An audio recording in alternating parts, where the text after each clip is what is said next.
الحمد لله والثناء لله والصلاة والسلام على رسول الله وعلى آله وأصحابه ومن والاه أما بعد. السلام عليكم ورحمة الله وبركاته. سورة يوسف عاد ورميسا امتحان صومري نبي أنبياء كمدة والسورة وقصة أودير بالا إلى القرآن الكريم كأه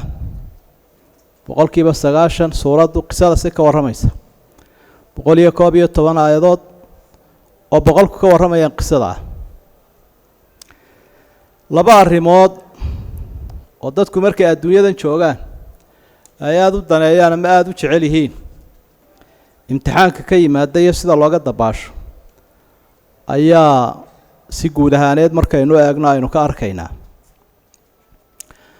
labada arimood mid waxa weeyaan qaraabada ama tolka waxaan la yiraahdaa qofku uu jecel yahay tolkii waa u hiliyaa oo inaga arkayno waaba loo ordaa laakiin imtixaan culus baa ka yimaada sidee looga dabaashaa arinta labaadna waxa weeye jacaylka qof waliba uu jecel yahay in la jeclaado laakiin jacaylkiiyow maxaa ku hoos jira imtixaanka culus baa ku hoos jira bilowga ilaa aakhirka labada arimood way ku wareegayaan anta qaraabada u nimaadno qaraabadu waa dadkii dhawaalaha ahaa ee qofkan uga xigay ee islaha waa la isku halayn karaya haddana suuraddu waxay noo sheegaysaa dadkii ugu dhawaa nabi yuusuf inay u quraan inay dilaan ama xabaal ku ridaan taas runtii lama filaan ku ahayd isaga imtixaankaasi waa mid ku salaysan ama dhibka ay xasad buu ku salaysan yahay xasadku maxaa lagu xaasidayaa nabigan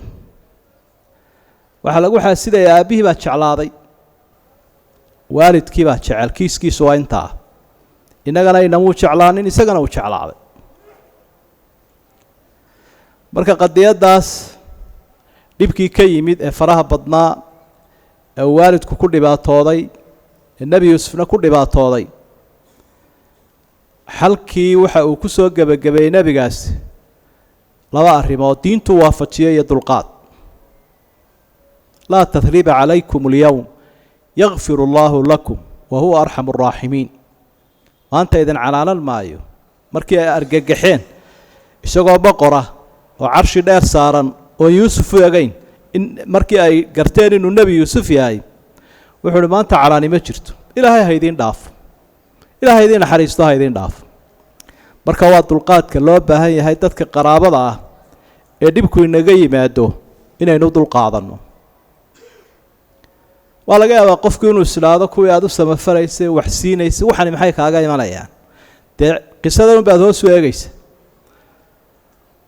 waxa runtii dulqaadkaasi Soomaalidu in badan bay isku waanin jireen waxay oran jireen hilibidaad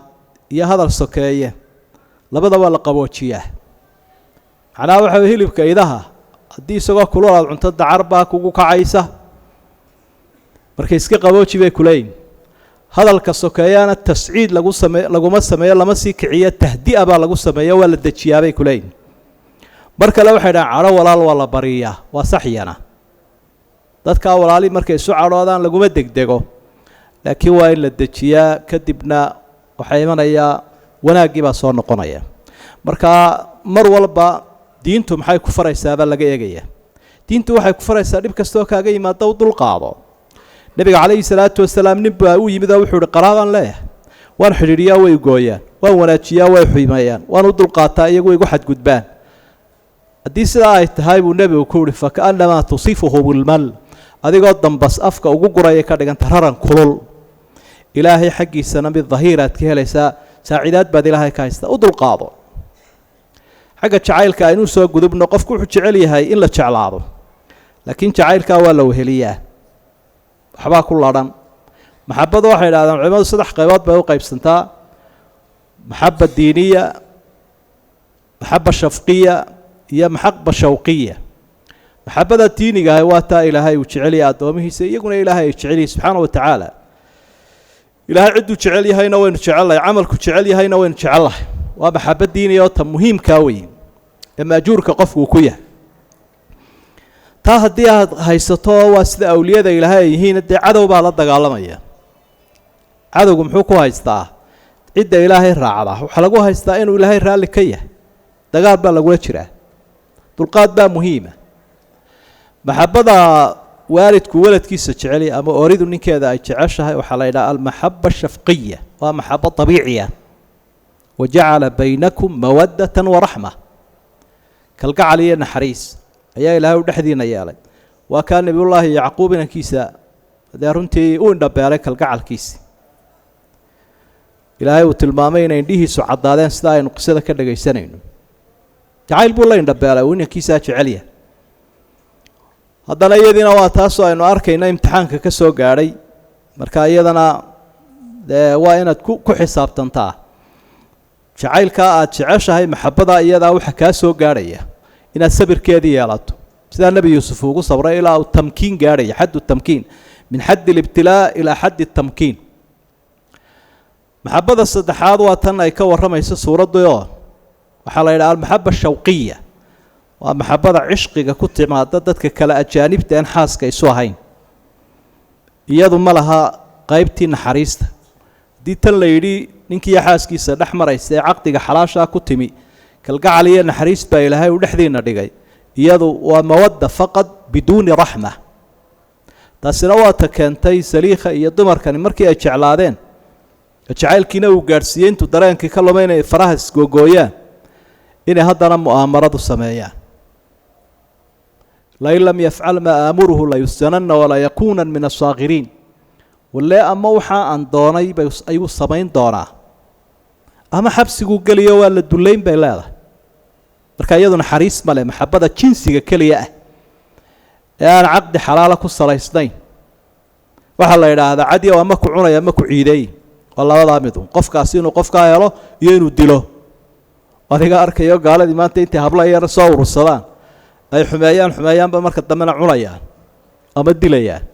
marka waa maxabba la naxariis la isku ma halayn kara taa jinsiga ee xaraamta ah saddexda maxababa suuradda way ka muuqanayaan iyo mid walba ibtilaaga ka imanaya iyo inuu qofku kaga gudbi karo dulqaadka nabi yuusuf uu la yimid iyo diinta oo uu ku socdo waafaqo oo mar walba ku xisaabtamo maxabooyinka kale intuu iska dhaafo talow ilaahay ma kugu jecel yahay waxa aad sameeyaysa mise uu kugu nacaya taasi laga guulaysan karaa oo mushkiladaas oo dhan laga gudbi karaa marka qodobkaas aynu ku soo ururinayna ku xisaabtamin adduunku inuu bilaa ibtila yahay wixii aynu ugu jeclayn baaba oo qaraabadiya oo taa aynu qof waliba uu leeyahay qofku wuxuu xiiseynaya inay ehelku jeclaadaan oo oridu jeclaato oo shacabku jeclaado xataa hadday ummaddu ku jeclaatana ilays baa lagu raadinaya axmed ibnu xambal raximahullah min saaxiibkii abuu la hadlaya wuxuu leeyahay istacid billaahi min ashuhra fa innii qad ubtuliitu biha ilaahay waxaad ka maan gashaa qof la jecel yahay inaad noqoto caannimadan baaba boqor waliba igu dilaya oon xabsiga ku gelayaa